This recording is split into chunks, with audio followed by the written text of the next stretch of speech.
So I've been down here for a few minutes now. Just found this little clearing, so...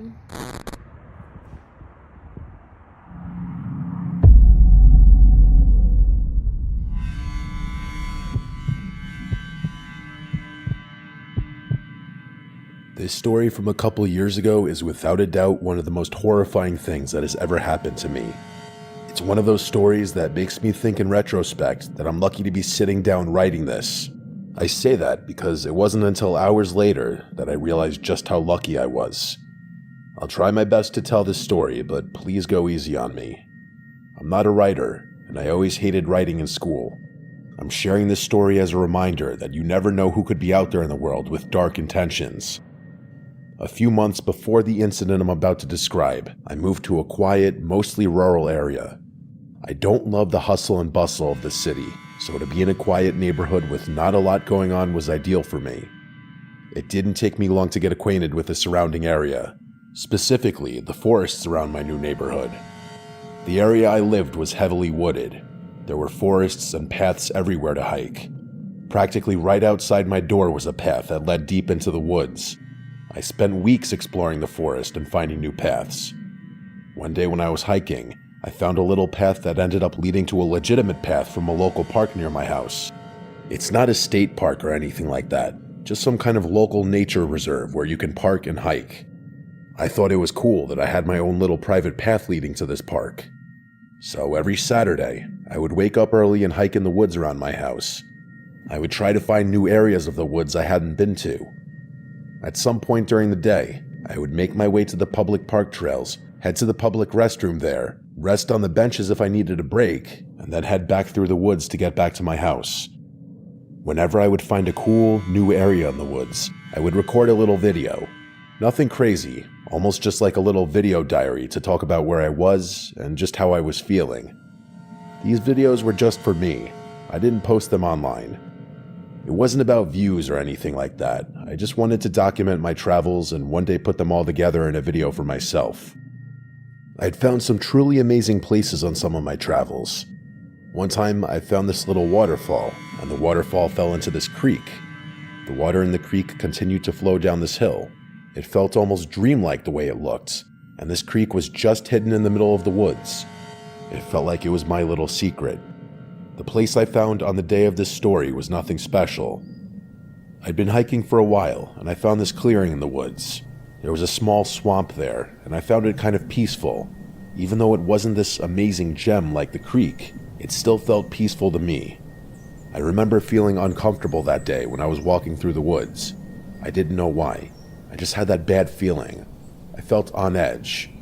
Every sound I heard in the woods made me tense up. I had walked these woods so many times at this point, and I never felt like this before. So when I got to the swampy clearing and felt that moment of peace, it just felt nice. I pulled out my phone to record a video.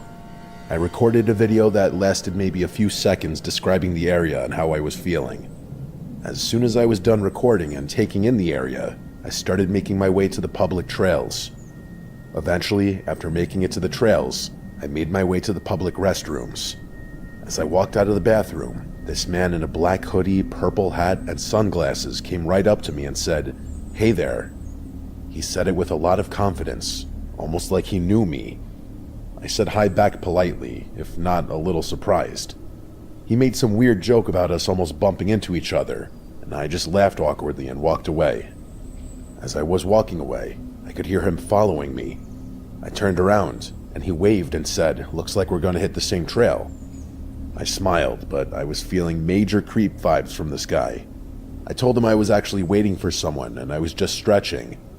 He nodded and said okay, and continued walking several feet. Then he turned around again, walked back toward me, and asked if I could help him. He said that his car was messed up and that he needed help getting it going. He said he knew how, but his hands were too big, and he asked if I could use my small fingers to pop the hood. According to him, his car hood sticks, and he needs small fingers to pop it enough so he could open it. It seemed weird and sketchy to me. I made a comment about how he just said he was taking the same path as me, and now he wants my help with his car instead. Then I doubled down on the statement that I was waiting for someone, which wasn't true. He laughed and said he was going to take that path to get to the car. even though the parking lot was in the other direction. My creep meter was overflowing at this point, and I considered just going into the bathroom, locking the door, and calling someone to pick me up. I didn't know if this guy was just trying to get my number and he was just bad at talking to women, or if he was an actual creep. Thankfully, this couple walked by, and I walked right up to the woman and greeted her as if I were an old friend. The woman was confused at first, but she took one look at my face, and I think she realized what was going on. The creepy guy started to linger awkwardly for a second. It was like he was trying to see if I was bluffing. I started making small talk with the couple, even going as far as to ask them how their parents are doing. A minute or so passed, and the creep started walking in the direction of the parking lot. When he was out of earshot, I thanked the woman and her boyfriend for playing along and told them that this guy was just standing outside the bathroom waiting for me, and then he wouldn't leave me alone. I know I didn't directly tell him to leave me alone, but come on, read the room. Not to mention, he was giving off major creep vibes, and me being alone in the woods, I just wasn't taking any chances. I watched the man get into a small red sedan. I believe it was a red Chevy Cruze, and then he drove away. They offered to call the police, but I told them that that was okay. The couple stayed with me for a little bit, made sure I was okay and that the purple hat man didn't come back. Then we went our separate ways. They did insist on driving me home, but I told them that that was okay. I'd rather walk since I didn't live that far. I practically ran back to my house that afternoon. It was such a weird day. From that horrible feeling when I was hiking to the creep at the bathroom, I just couldn't wait to get home and relax with a glass of wine. Unfortunately, my relaxing night was about to shatter. I started going through the pictures and the video from that hike, and something caught my eye in the video. I played it again, and my heart stopped. Just found this little clearing, so I'm probably gonna head back to the bathroom here in a minute and head home. In the background of the video, just in the tree line, was the man with the purple hat. While I was talking, giving my hike update, you can see his purple hat and black hoodie just over my shoulder. It was the same man from outside the bathroom. I didn't know what to do. I didn't know if I should call the police or not. I started to freak out thinking about the man. How long had he been following me? Did he know where I lived? But most terrifying to me was that I had no idea what he intended to do. He clearly was trying to follow me back into the woods, and then when I stopped, he wanted me to join him at his car. The same car that was supposedly broken, even though he got right in and drove away. Once I started adding up the pieces, I called the police department and reported everything. The police searched the area and conducted a little investigation, but as far as I know, they never caught the guy. I never hiked alone after that, and I moved away about a year after this happened. I hate that I don't even know that couple's name because they honestly probably saved my life. Be careful out there, my friends, because you never know who's out there, lurking just behind you, waiting for the perfect moment. Thankfully, that purple hat guy never got his moment, and I hope he never does. I found the video from that day and attached it to the story. On its own, the video may seem harmless, but once you know all the details, this short clip becomes a nightmare.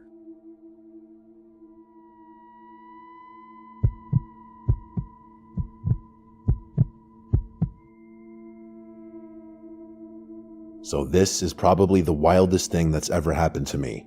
And to make it even more insane, I can't believe I actually caught it on video. Let me set the stage. My friend Ron and his wife Tina had just bought this new house. This was probably like 4 years ago, I think. At first, everything seemed amazing for them. A nice little house in a safe and quiet neighborhood. A few months after moving into the house, I met up with Ron for some drinks, and I asked him how the new house was treating him. He started acting a little weird.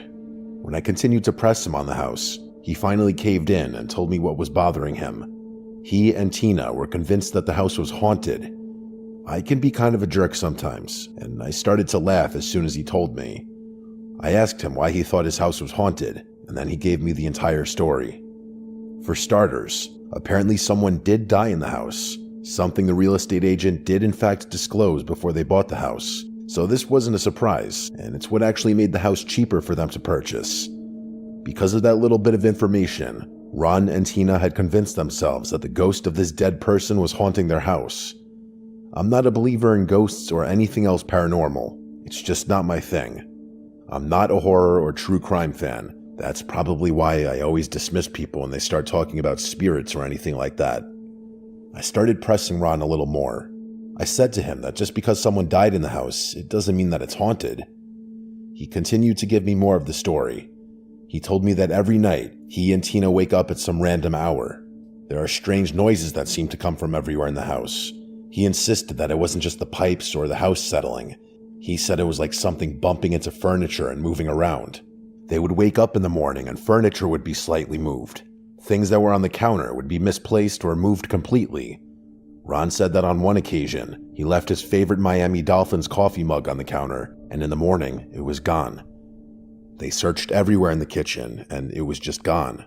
Ron claimed that he didn't think it was anything paranormal at this point. He was still just weirded out by everything, and all the strange events must have just been some kind of weird coincidence. That all changed a few nights before Ron decided to tell me this story. Just like several nights prior, he and Tina woke up in the middle of the night. It sounded like a crash coming from the basement. Wanting answers, he went down to investigate, even though he was terrified. The basement is loaded with boxes and storage, so he said it was impossible to be able to tell if anything had just fallen over. Apparently, while he was down in the basement, something moved in the corner of the room, and Ron ran out of there so fast and hadn't gone back since. He started calling all these strange things happening in the house paranormal activity, like the movie, and just like in the movie, he was terrified that if he kept antagonizing it, things would get worse. All of this seemed ridiculous to me. I was trying not to laugh because I could clearly see that Ron was upset. I was politely trying to remind him that paranormal activity is just a movie, and you can't antagonize something that's made up. That set him off. He was well aware of how he sounded, and that was part of the reason he was so upset.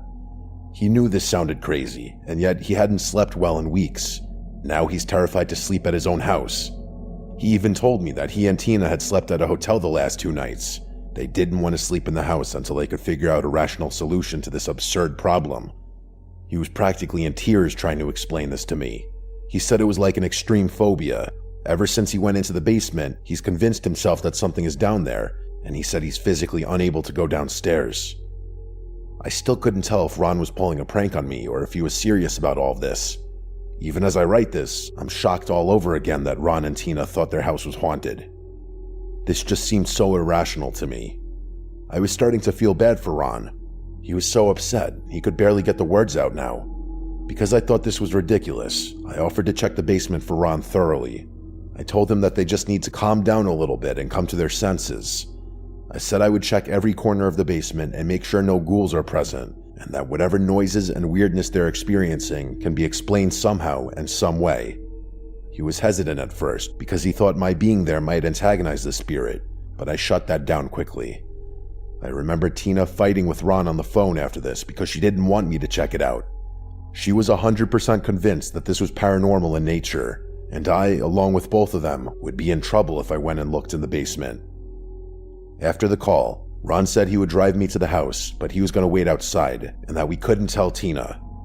I was a little sketched out by that, but I wanted more than anything to prove to them that nothing was down in their basement. When we got to the house, Ron begged me one more time not to antagonize the spirit, just in case. I just nodded and walked into the house. Me being me, I fully intended to antagonize the imaginary ghosts to prove that they don't exist. Before going into the basement, I walked around the house, and nothing seemed weird or out of the norm, other than a nasty odor. And before anyone starts to think that the odor was like demonic in nature or whatever, it wasn't that kind of odor. It was like body odor. Finally, I went into the basement. It was a mess. There were boxes everywhere. After looking around for a second, I started shouting for the ghosts to appear. And just like you may expect, there were no ghosts or any other paranormal events happening. I was about to leave, and then I decided to have a little fun at Ron's expense before leaving. I pulled out my phone and started recording a little video. I was recording in selfie mode just because I was only going to show this video to Ron as a joke. I made a comment in the video about how there aren't any ghosts, and as you can see, there's nothing but storage down here. I turned around and lifted the camera a little bit to show the storage over my shoulder, and as I did that, I thought I saw something weird in the corner of the screen.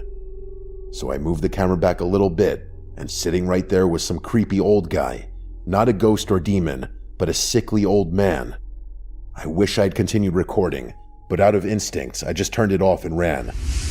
So I've been down here for a few minutes now, and I haven't seen any ghosts, monsters, or any paranormal activity at all. Nothing except all of your useless storage down here. Oh my god. When I got upstairs, I slammed the basement door and held it shut. I heard the old man screaming on the other side of the door. The scream was more of a painful wailing. I continued to hold the door shut with one hand and called Ron with the other. When he answered, I blurted out that he needed to call the police because there was a man in his house. Not a monster or a ghost, a man. While this was happening, the man made his way to the basement door and tried opening it as I was holding it shut. I started yelling at him, and he just kept screaming. Then the screaming turned to him repeatedly saying no, no, no, over and over again. It probably took like 10 minutes for the police to show up, and I tried to hold the door for the entire wait. And I kid you not, this guy tried opening the door the entire time. As soon as I heard the police cars roll up, I let go of the door, and the man busted through it. I should have waited until the police were in the house. There was a moment when I was standing face to face with this old man. He was clearly insane. His eyes looked almost plastic. He screamed in my face so loudly that it knocked me over, and then he ran out the back door of the house. I tried chasing him, but the old guy was deceivingly fast. I started yelling for the cops, who were just now jogging through the house with no urgency whatsoever. I told them that the guy ran out the back door, and I didn't see which direction he went. The cops looked for a bit, but couldn't find the guy. Ron called Tina and told her what happened. She was angry at first, but then just in shock over everything.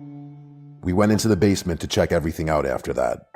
The awful smell was clearly the body odor of this man. In the corner of the basement was a small pillow and a little blanket, and the smell was the worst over there. Also next to the blanket was Ron's Miami Dolphins mug.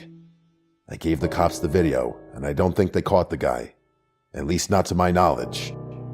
After all this, Ron told me that before this happened, Tina never locked the doors. She grew up in a nice neighborhood, and since this was also a nice neighborhood, she didn't think anything horrible could happen. Either one day while they were at work, or in the middle of the night when they were sleeping, this man just walked into their home. Now she checks the locks about 5 times before going to bed. It just goes to show you that no matter how nice an area you live in, if you leave the door unlocked, you'll always be inviting unwanted strangers into your house.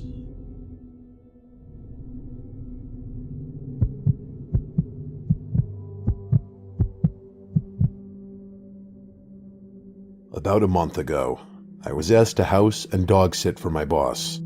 It was only for a few days, and his dog Max was the easiest and most chill dog ever. Not to mention, my boss is rich, and I needed the money. So this job was an easy yes to make some extra money on the side. One thing that sucks about me is that I struggle to sleep when I'm not at home. I won't use the word insomniac, but it sometimes feels like that. I guess it could be nerves, but I don't know. I just don't sleep well when I'm not in my own bed. Being proactive and knowing I was going to stay up late, I brought over my Nintendo Switch. I decided I was finally going to play the remake of Paper Mario: The Thousand-Year Door. That was all I did almost the entire first night. The next night, I took Max outside for a late night walk a little after 10 p.m. I walked him just around the neighborhood a little bit. While I was walking back, I thought I saw someone standing by the boss's house. I slowed down and tried to squint the best I could, but it was just too dark to tell. As I got closer, I didn't see anyone. The darkness will always play tricks on your eyes, especially if you're somewhere you're unfamiliar with. I got back inside and started playing my game. It was about 1 a.m., and I remembered that I had left my charger for my phone in the car. I went outside to grab it, and a few houses down, just standing outside, was a person.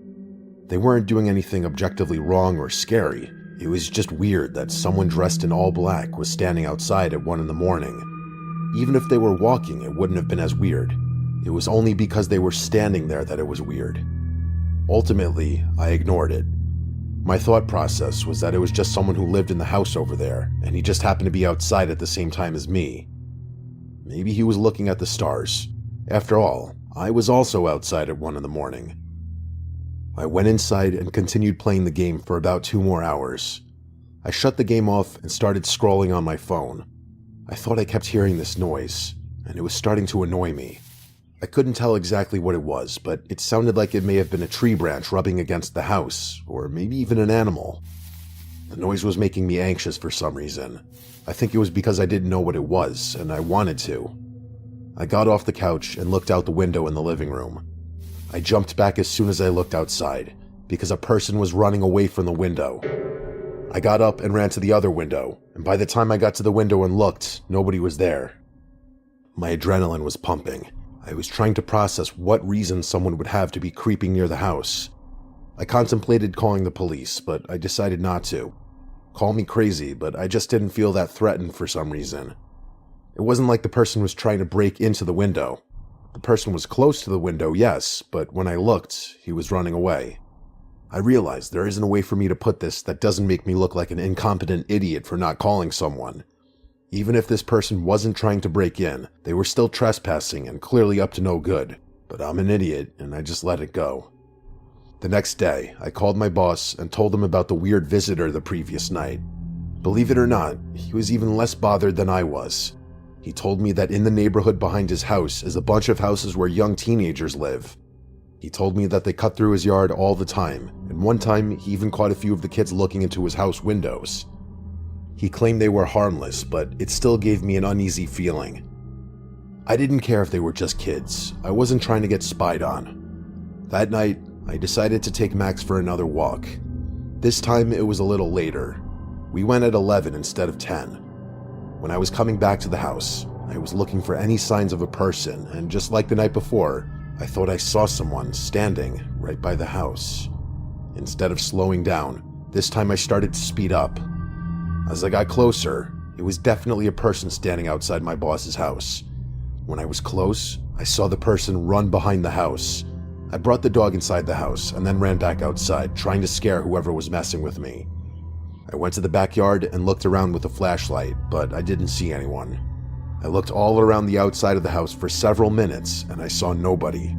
This started to feel a lot like teenagers trying to mess with me. Like this was totally something I could see teenagers doing. I was thinking that my boss was right. I went back inside and made sure everything was locked. I didn't think I was in danger, but I wasn't going to take any chances. A few hours later, I don't know what possessed me to do this, but I decided to look out the window in the front of the house. Sure enough, someone was standing outside. Not right outside the window or anything. They were under the streetlight that was on the grassy median across the street from the house. I just watched the person for a few minutes. It was weird. The person didn't move at all. They were just standing there looking in the direction of my boss's house. I still didn't know if this was a teenager playing a prank. If it was a joke, it was a weird one. I didn't see anyone else around, so I couldn't imagine the joke's payoff would be good. Then I made probably the single dumbest move I've ever made in my life. I went outside and started shouting at this person, trying to get some kind of reaction. Nothing crazy. I was just saying hello and asking if I could help them with something. They still didn't move. After that, I announced to them that I was going to start recording them. I just wanted my boss to believe me. That's why I decided to record the person. I started recording and tried to focus on the person. It was dark, so I couldn't see that well. While I was recording, with no warning, the person started to charge after me. This wasn't a light jog either. This person was hauling fast after me.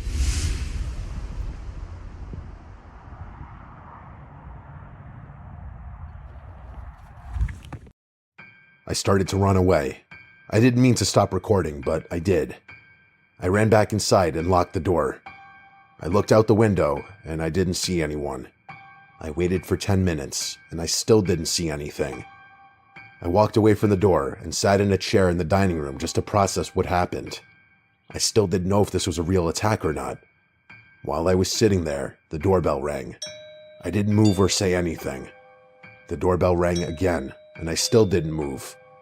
I heard them try to open the door once, but thankfully it was locked. After they tried to open the door, I heard a calm and rational voice say, "Have a good night." I didn't know what was happening here, and between the chase and this experience at the door, I was completely paralyzed. I didn't want to call the police, but eventually I did. Even with the video, the cop was confident that nothing could be done. The cop was a nice guy, and he promised to keep a squad car in the area for the rest of the night in case this person came back. I showed my boss the video when he came back, and he looked sick. Right away, he said that person was not one of the teenagers. He didn't know who it was or have any idea who it could be. The most likely answer is that it was just some wicked person out in the night who happened to see I was outside one night, and for whatever reason, this person just decided that they were going to terrorize me. So far, as of me writing this, my boss told me that he has not had anyone show up to the house and has nothing weird to report. He even bought Ring cameras for the front and a motion camera for the back of his house, just in case. What bothers me the most is that I have no idea why this happened, and I never will. Why would someone just randomly target me? Some people I talk to think this was just an elaborate prank, but I don't think so. Who would risk getting arrested for a prank like this? In that few-minute window of being chased and having him come on the front doorstep, I felt like my life was in real danger. Prank or not, this is something I'll never forget.